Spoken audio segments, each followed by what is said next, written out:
Good morning, boys and girls. I wanted to get our Friday read aloud in done this morning so that you guys would be able to have your fun Friday and go into the Easter weekend having some fun.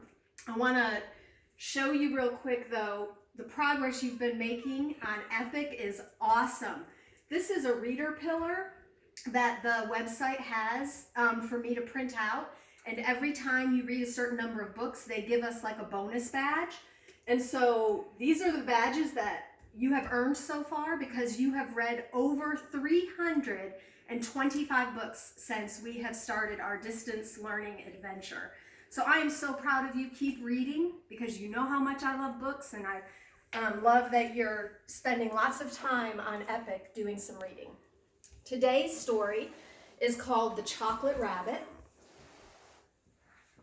I thought it would be perfect for this Easter weekend. The author is Maria Claret. This is the story of Bertie Rabbit. He was from a very special rabbit, and it is thanks to him that there are chocolate rabbits in the shops every Easter. Bertie had two sisters, Polly and Patty. Every day they complained loudly, "Must we go to school?" But Mother Rabbit wanted them to be very wise, and she made them go.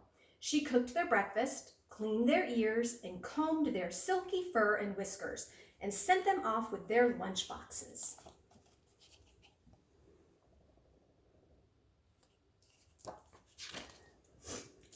Bertie's father was a fine artist. He earned enough to keep his family by painting Easter eggs. He used many colors and many patterns. He painted eggs blue or pink with blue stripes. He decorated them with tiny flowers and sometimes with shining stars or even with wavy colored lines. He was very clever. How many of you are going to be painting Easter eggs this weekend? I am. We're going to do Easter eggs tomorrow. Every year, Father Rabbit set aside a little of his hard-earned money until he could announce proudly, "We are going to have our photograph taken." While Father Rabbit spent his days painting eggs, Mother Rabbit looked after the house and made sure that Bertie and his sisters went out to collect fine, fresh eggs.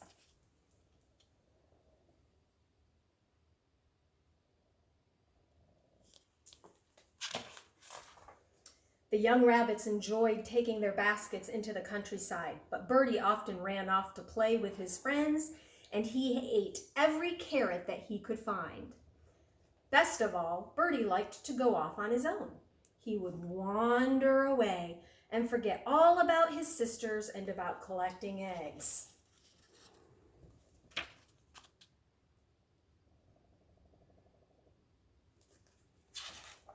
Polly and Patty would return with their baskets full of eggs, and the latest joke they had heard in the hen run, such as, "Cook, cook, there are spots on this chicken. That's all right, it's only chicken pox." One day, Bertie had collected some particularly fine eggs. "Hello," said the mice twins, who were sitting sunning themselves. Bertie stopped to talk to them, leaving his egg basket balanced on a stone.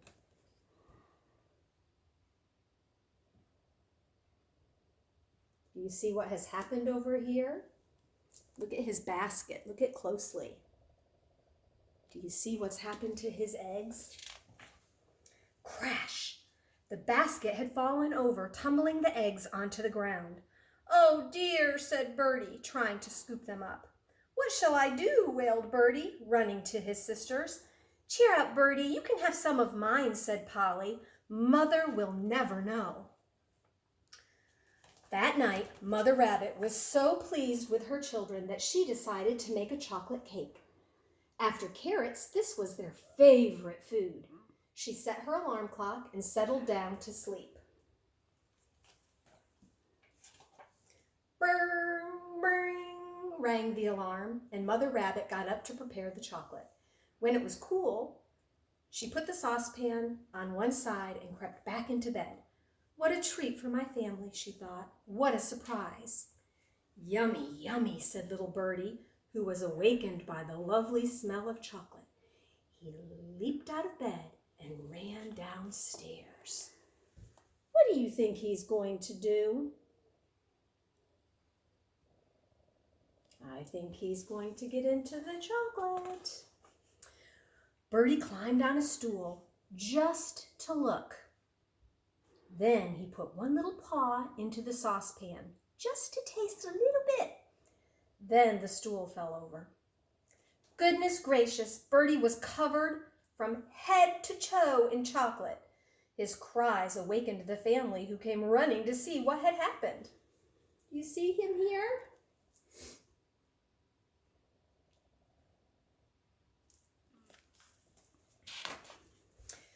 They stood around speechless until suddenly Father Rabbit shouted, "I've got an idea, a marvelous idea. Why hasn't anyone thought of this before?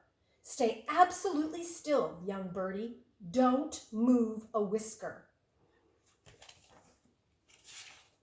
Father Rabbit quickly got his tools and a piece of wood and started to carve. Soon he had shaped the wood so that it looked exactly like poor little Birdie, all covered in chocolate. Mother Rabbit prepared more delicious chocolate. Then she poured it into the rabbit-shaped mold that Father had made from his little wooden rabbit. While the chocolate was setting, Mother Rabbit turned to Birdie. "Off you go and wash every bit of chocolate. I want to see my own little rabbit again." At last the family settled down to breakfast, chattering excitedly. "We've seen the first chocolate rabbit," chanted Polly and Patty.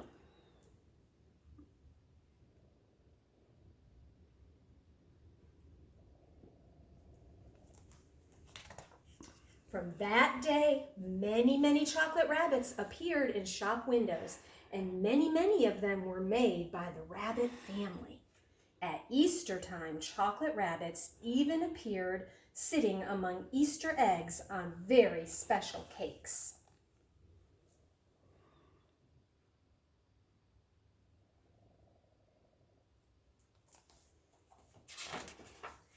And who do you think covered and delivered all of those chocolate rabbits?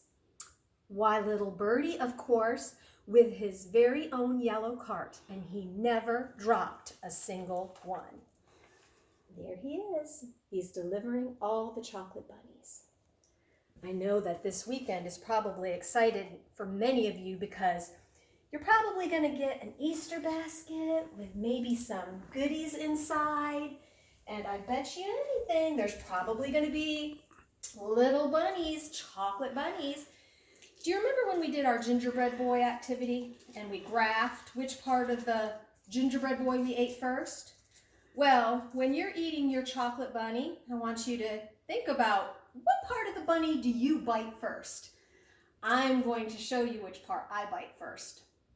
The ears.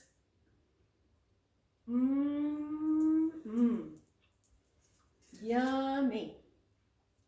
I'm emailing your parents today, and I'm sending them a bunch of fun activities that you can do that involve Easter eggs, graphing Easter eggs, going on an Easter egg sight word hunt. Do you like to hunt for eggs?